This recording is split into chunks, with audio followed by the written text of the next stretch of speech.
Quand les nouvelles s'affolent, Métropole fait le point. Le point tous les matins, simultanément sur Radio et Télémétropole. Le point est une courtoisie de Unipièce, Accordia Shipping et Lisa Lotto.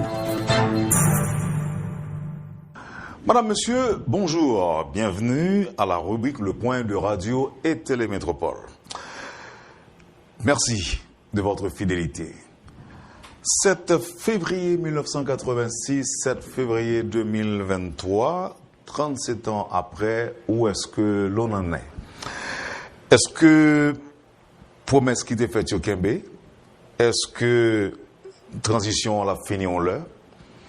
Avec nous, des acteurs politiques. D'abord, on a bien pour nous recevoir Paul Arcelin. Paul Arcelin que m'a découvert à travers Lively, la danse des saltimbanques, actuellement liée à l'étranger. La danse des saltimbanques a en fait permettre que nous voyons que c'était lui aussi un acteur de la scène politique d'avant 86. Sur le plateau, Adelma 52, professeur Victor Benoît, acteur politique de l'heure, militant politique aussi, monde qui était bataille pour changement véritable dans le pays. Et puis à ma droite, c'est Jerry Tardieu. Jerry Tardieu qui lui-même nous capable de considérer comme un observateur de l'heure, en fait de l'époque, mais acteur politique aujourd'hui. Donc, gagner un carrefour entre les deux générations, je dis, et qui va permettre les jeunes comprendre qui s'actait 1986, qui s'actait régime du Duvalier, qui ça nous fait de bataille en tout, et je dis, qui ça n'a pas récolté comme résultat ou encore comme fruit de gros batailles, ça que des mondes comme Victor Benoît été réalisé. Alors, on est capable de dire tout que les mondes comme Jerry Tardieu sont un monde capable de dire que qui peut-être est à peu près dans le même l'âge avec moi, et bien que je suis grand, sûr que je suis grand. Et pas de beaucoup. À l'époque, j'aime commencer avec Maître Victor Benoît, qui fait nous le plaisir pour l'accompagner dans l'émission ce matin, Jerry Tardieu. Professeur Benoît, merci pour disponibilité, merci parce que vous acceptez de ouvrir une belle page d'histoire avec nos matins. Bonjour. Bonjour Wendel, bonjour député Tardieu, et bonjour à tous les auditeurs et auditrices de Radio Métropole, quels qu'on soit côté sur la terre. Jerry Tardieu, ou déjà là, je suis obligé à au Canada accueillir Paul Arcelin avant que moi recevoir. Bien content qu'on l'a avec nous matin, en tant que député, bonjour acteur politique de l'heure. De l'heure. Merci beaucoup, son plaisir pour moi, d'autant plus que m'a partagé le plateau avec une personnalité et que m'apprécie en pile, qui c'est professeur Victor Benoît. Merci pour l'invitation, parce qu'on a fait une belle émission aujourd'hui. T'es mal aussi Paul Arcelin. Paul Arcelin, bonjour. Oui. Très bien. Merci pour cette invitation. Et moi bien content pour me parler sur ça, plateau ça avec l'ancien ministre Benoît et le député Tardieu. Et merci pour mon capitaine de l'ONU pour parler de l'histoire de notre pays au cours de ces 50 dernières années.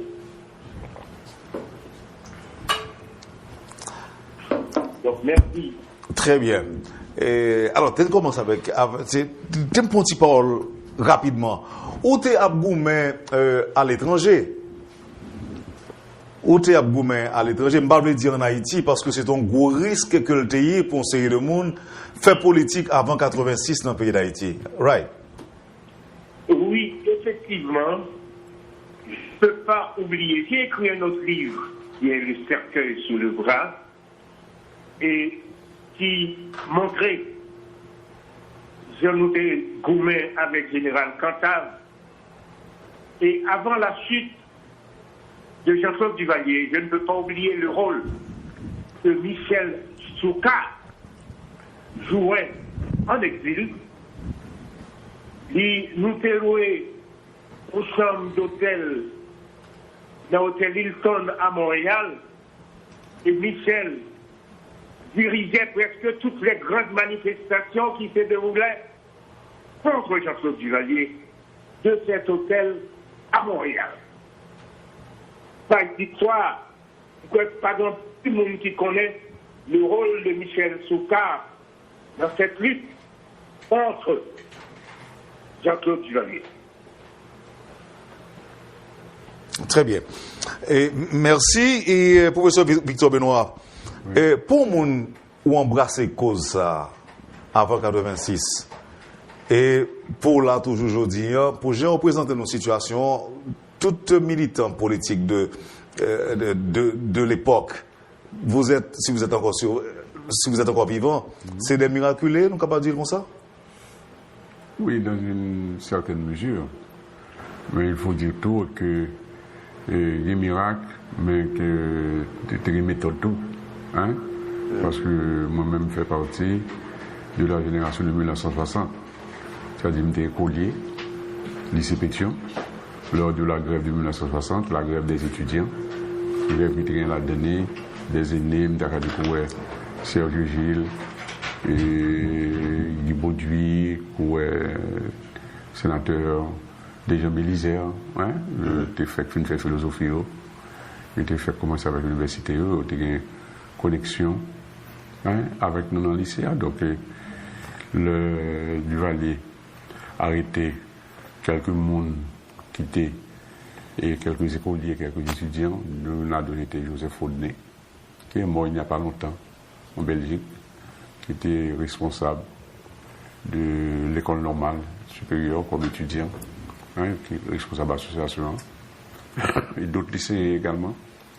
Donc, on s'est mis debout, et bien entendu encadré par certains professeurs, hein, notamment notre directeur à l'époque, le professeur Marcel Gilbert. Il m'a dit Maître Gilbert, non? Il dit professeur Marcel Gilbert, pas même monde. D'accord? Maître Gilbert, c'était le président du conseil de 88. Oui. Et Marcel Gilbert, c'est un grand éducateur qui a formé des générations de gens de valeur dans le pays. On voit c'était l'équipe Claude Moïse et Michel Hector, Mounsaro, c'est-à-dire qui font un travail de formation non seulement classique, mais un travail de conscientisation au sein de la jeunesse. Alors, le grève l'a fait, hein, face à Duvalier, pour être obligé de laguer camarades dans la prison. On a dit que, bon, moi-même j'habitais à le Bel-Air, et dans une zone perpétuelle, donc dans un quartier, disons, fioliste, j'étais tout bonnement un non-duvalieriste. D'accord? Et parce que quartier ça est quartier pour M. Daniel Fionel. Bon, et on peut dire que prise de conscience politique est partie de là. Donc à partir du moment où nous venons d'entrer, et bon, grève la vie échoué. Et bien sûr, il y a la guerre, camarades, etc. Mais étant donné qu'on a un groupe qui était rentré là-dedans pour protéger Duvalier, on a dit à ce point de vue, on a échoué.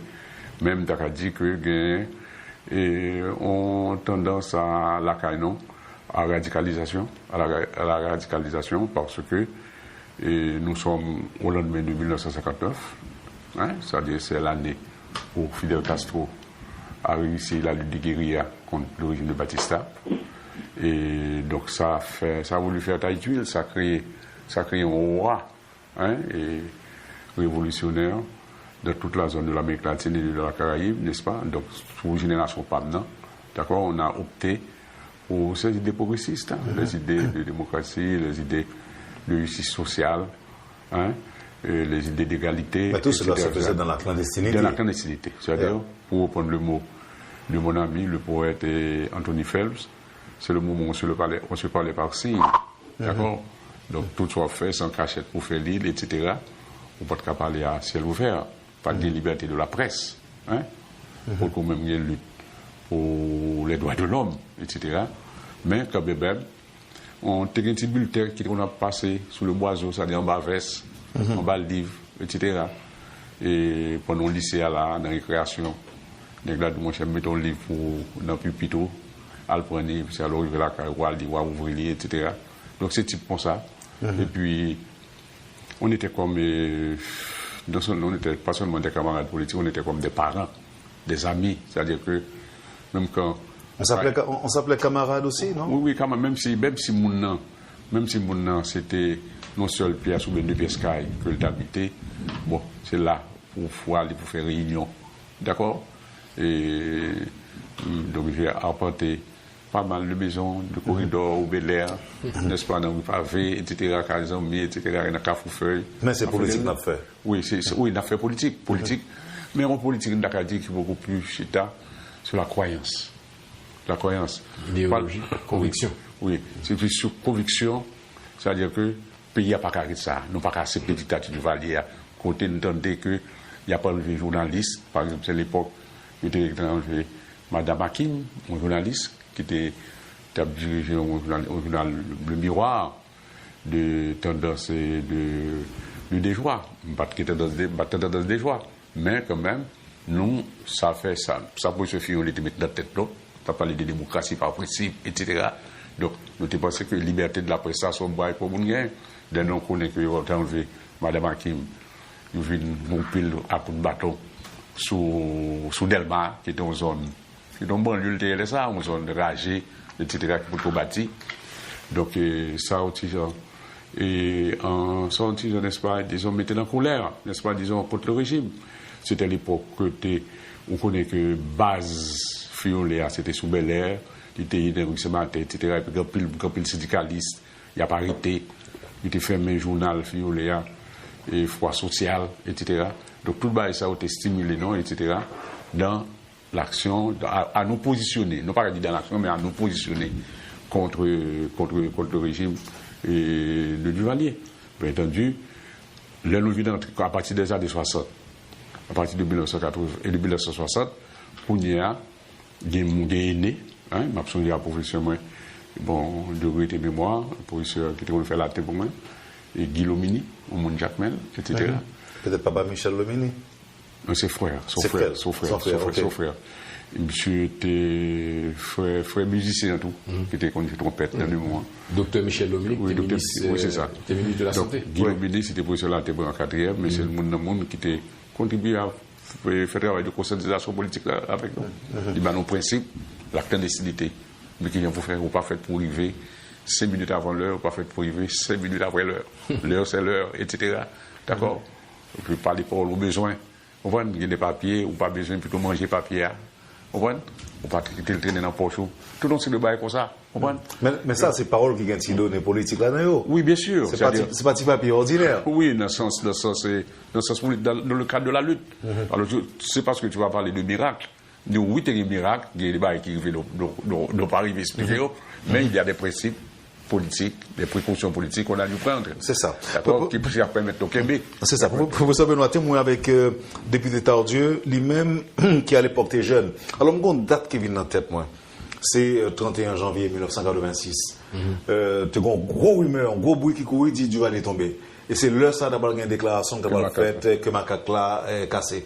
À l'époque, ou même, c'est pas qu'elle va casser, non, je dis l'IRED quand on peut. Oui, l'IRED, alors que Macaque l'a cassé, c'est 7 février. Oui, 7 février. 7 février. C'est musique qui, c'est M. Atissou qui a composé comme ça. Lors de l'événement, ça, ou même, jeune petit garçon, qu'est-ce que tu comprends? Là, on parlait de dictature de Duvalier, monsieur apparaît dans la radio, bricot, il tombé. Est-ce qu'à l'époque, nous pas considérer le président à vie comme un bagage normal? Bon, et en 1986, moi j'étais 17 ans. J'étais dans la cour Saint-Louis de Gonzague, côté me fait toute étude moi. Et puis tout coup tout jeune garçon à l'âge ça, j'étais très conscientisé par ça qui a passé dans le pays. Et t'es gon vent qui t'a soufflé sous le pays.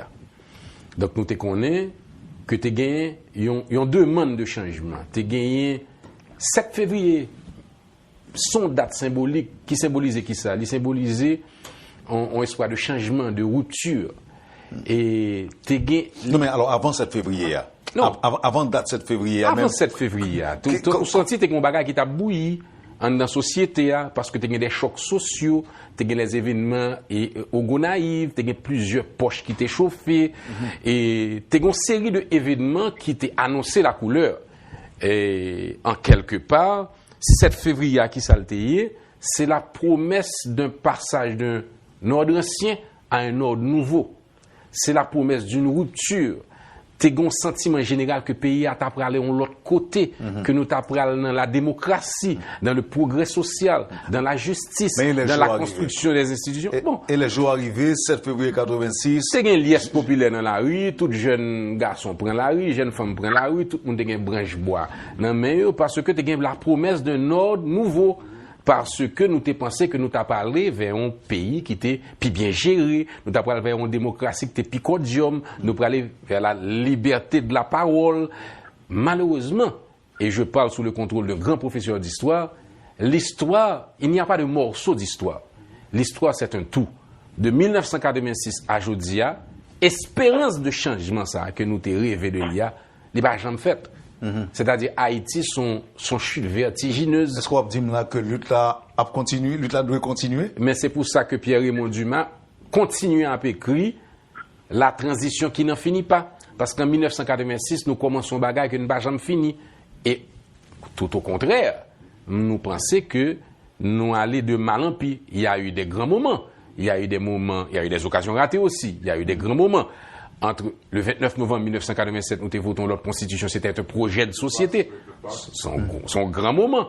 1988, le Maniga monté, 4 mois Maniga, c'est quand même une bouffée d'oxygène, bien que nous pas en pile monde, pas d'accord que le te prend pouvoir dans condition ça. Mon pas capable apprécier le fait que le te un cabinet ministériel qui te symbolisé la compétence et l'excellence. Ou te Tournier comme ministre des Finances, et La Tortue comme ministre des Affaires étrangères, Martial Célestin comme premier ministre, Franck Etienne à la culture, Maniga te venu instaurer ça relais ti causer en bâtonnel tous les vendredis, donc te une pédagogie politique, ouais. En 1990, nous prenons Jean-Bertrand Aristide, qui lui-même tout, te symbolisé une aspiration des masses populaires et qui était un ancrage populaire qui te fait que tu as un pile engouement, tu as un pile énergie, tu as un pile espoir. Naturellement, coup d'État vient de mettre pied, expérience démocratique, ça vient de problème. Donc, entre 1990 et 1995, que Jean-Bertrand Aristide tournait, son période extrêmement difficile, de chaos politique, de discussion, de proéminence de l'armée, accord de Governors Island, M. Ben était là, c'était un acteur de premier plan, moi-même, j'étais à l'étranger, je n'étais pas suivre. Donc, une tribulation que nous passons, qui menait nous à 95 retour à Aristide. Alors, nous ne pouvons pas faire le procès des hommes politiques de l'époque. Non. Mais au moins, il faut nous poser cette question tout, et c'est peut-être justement ça qu'on va faire là avec Paul Arcelin, qui lui-même, au même titre que M. Ben, a milité pour changement. Paul Arcelin, ou là avec nous, est-ce que... Oui, attendez, militance pour changement, c'était même une militance armée. C'est-à-dire, j'avais à peine 20 ans en exil au Venezuela, je me suis rendu en République dominicaine pour rejoindre les troupes du général Cantave, qui était sous frontière à Broumen, contre Duvalier.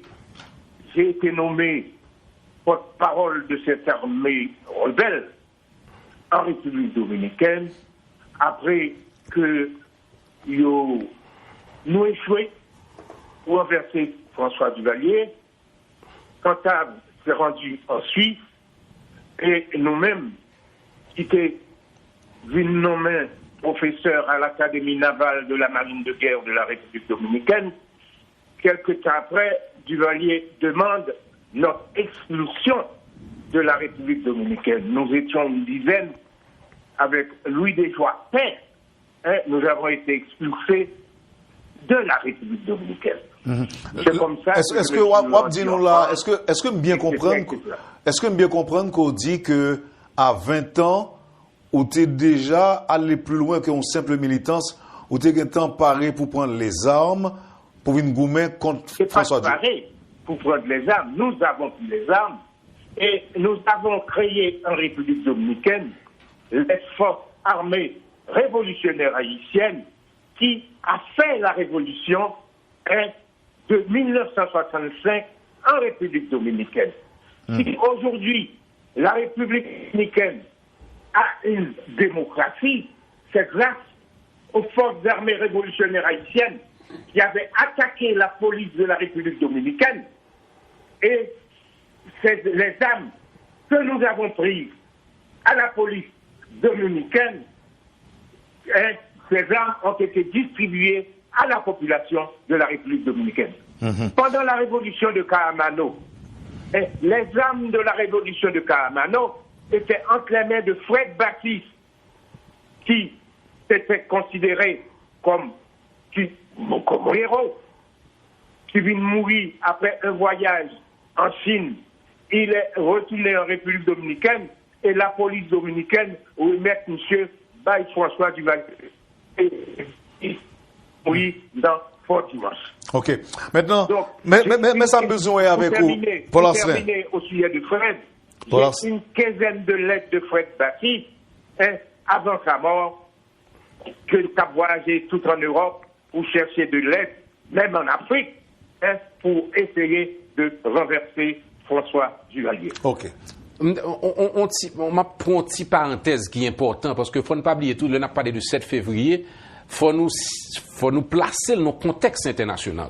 7 février 86, c'est l'époque où, dans le même moment, en 1986, Philippines, pour aller avec Marcos pour tomber, qui est une dictature tout, et puis bien entendu au Chili avec Pinochet, et gagner, soulever une situation côté droit de l'homme, côté démocratie, avec arrivée de Jimmy Carter aux États-Unis comme président, avec Andrew Young pour le fond pousser. Donc, tout, c'est les prémices de ce qu'on peut appeler de nouvel ordre international, avec le consensus de Washington, avec la libéralisation des économies, avec les grandes régions, avec l'avènement des nouvelles technologies d'information et de la communication. Mais toute bagaille, ça va passer en même temps que nous-mêmes, nous allons rentrer dans 7 février 1986. Il faut ne pas oublier un bagaille.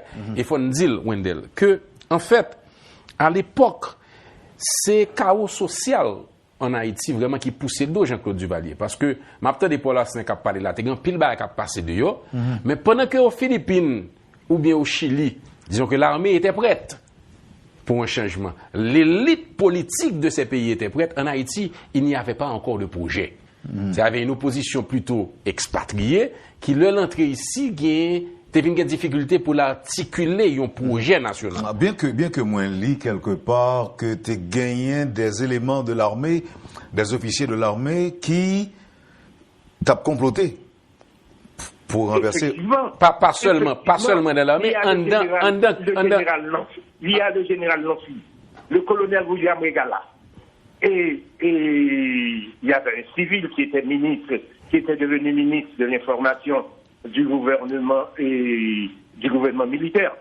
Donc, il a conspiré et trois nègres. Donc là, on dit nous tôt ou tard, t'as bon éclatement quand même. Oui, même au sein du Valérisme, même au sein du pouvoir. Donc, il y avait une conspiration contre Jean-Claude Duvalier disons 6 mois, 1 an avant, avec Phineas aussi, qui était dans le coup.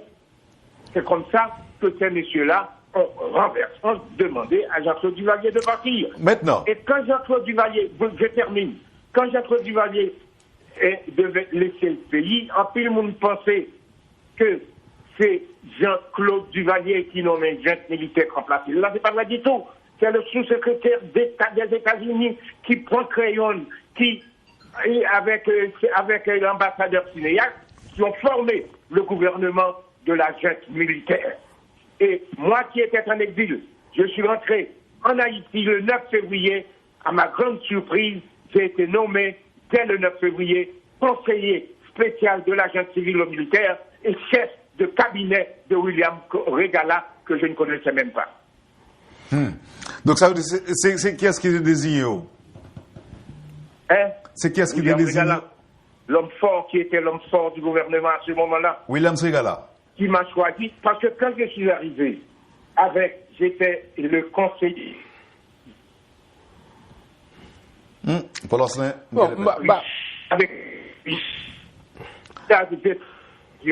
Avec Yves Richard, c'est qu'on un aéroport, après les Yves Richard dans le pays, Paul-Asselin dans le pays, et le soir même, la jeune. Ok, nous avons un petit problème de communication, peut-être c'est Internet pour la scène à retourner sur tout à l'heure, mais j'espère qu'on suive nous. Maître Victor Benoît, si nous avons ça que nous y est jeudi à la, il y a des gens qui disent que acteurs politiques dans un moment t'as planifié, si vous voulez, la chute du régime, mais il n'y a pas planifié après régime.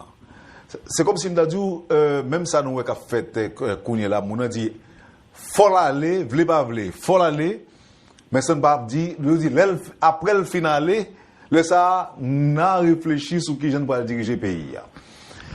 T'es gain chaos après, un pile monde mourir, un pile macoute mourir, perdu la vie. Et c'est vrai que nous jeunes liberté de la parole, tout le monde dit ça, vous voulez, mais il y a un peu de monde qui admet que le pays est crasé, est beaucoup plus crasé, et que c'est les politiciens qui sont responsables. Bon, il y a un point là. Mais tout d'abord, tu as parlé des acteurs politiques et qui ne sont pas préparés. Bon, là, on a parlé d'acteurs politiques, on a parlé de qui? Tout d'abord, il faut voir le CNG, la junte, d'accord? La junte là, et quel que soit sa minute d'après, mais devant l'histoire du Valier, avant d'aller les composer, je te lis. D'accord? Il y a une figure rassurante pour l'opposition, le professeur Gérard Gould, le président de la Ligue des droits de l'homme. Il y a une autre figure, et bien que du valériste, mais ce n'était pas une figure répuyante, c'est tout le monde acceptable. Je veux parler de l'ingénieur cinéaste. Il n'est pas connu comme un répressif. Et c'est le produit du régime, bien sûr, mais il n'est pas. C'est le monde que monde a vivre avec lui, etc. Et bon, alors, quand vous quittez pour voir où est que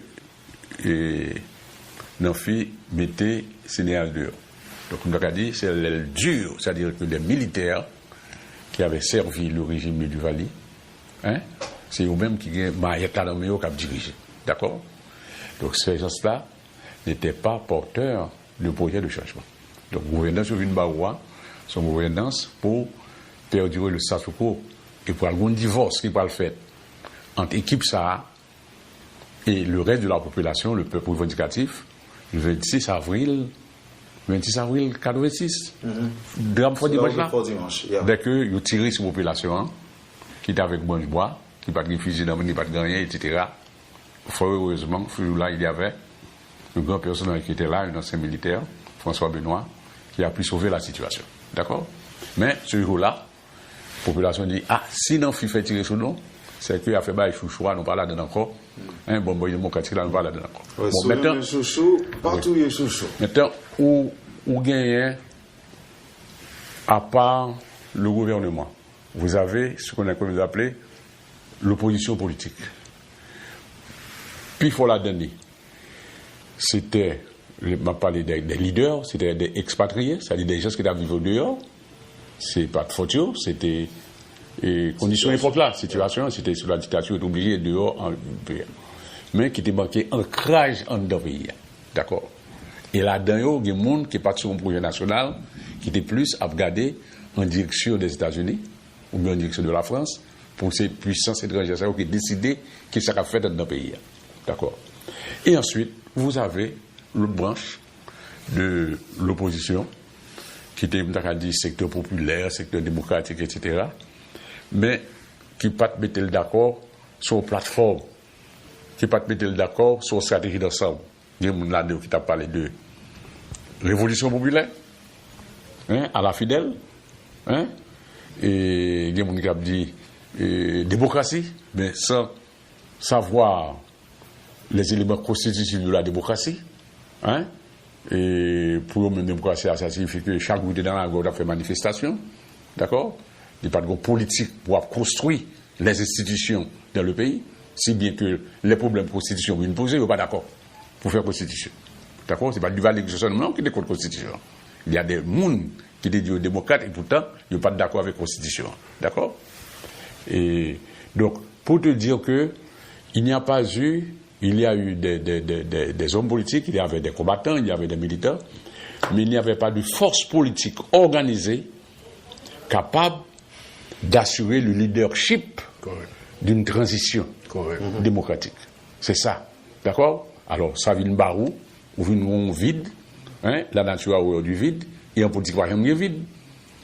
des gros disons évident guillemets, eh bien, l'autre acteur qui là, il faut reconnaître. Et puis, ils diriger le pays à leur façon. Oui, mais maintenant, à qui imputer la responsabilité de ça n'a vu aujourd'hui là? Non, ça n'a vu aujourd'hui. Il y a plusieurs responsables. D'accord? Je ne vais pas parler en termes, n'est-ce pas, d'individus, mais je vais parler en termes de politique. Politique qui mène après, c'est qui s'est lié. Elle est faite quoi? Tout d'abord, de la part des dirigeants. Il a parlé de quelques membres de l'opposition également. Il est fait du zone de violence, qui ont des points cardinaux, n'est-ce pas, de régime de Duvalier. Où il est fait, n'est-ce pas, de corruption. Hein? C'est-à-dire, occuper, mettre le monde dans l'État pour pouvoir s'enrichir, faire de l'argent, ouvrir l'argent serré là-bas. D'accord? Et troisièmement, il fait également de combinaisons, de affaires bagailles, faire des combines, faire des contrats léonais avec des forces étrangères contre le pays.